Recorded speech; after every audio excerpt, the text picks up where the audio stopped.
হেরে গিয়ে বিএনপির নেতা বললেন, আপনি আমার বউ বাচ্চাকে কষ্ট দিলেন ভাই। রংপুর ৪ আসনে এনসিপি প্রার্থী আক্তার হোসেনের সাথে হেরে গিয়ে রিটার্নিং কর্মকর্তার উপর ক্ষোভ ঝাড়লেন বিএনপির মনোনীত পরাজিত প্রার্থী ইমদাদুল হক ভরসা। রিটার্নিং কর্মকর্তার উপরে রেগে গিয়ে ভরসা বলেন, আপনি আমার বাল বাচ্চাকে কষ্ট দিয়েছেন ভাই। তাকে অভিশাপ দেন ভরসা।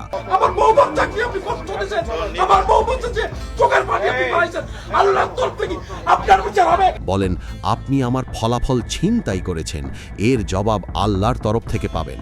এছাড়া সাংবাদিকদের মুখোমুখি হয়ে তিনি বলেন, যে নেতা জনগণের রায় চুরি করে থাকে তিনি তো অনেক কিছু চুরি করতে পারে।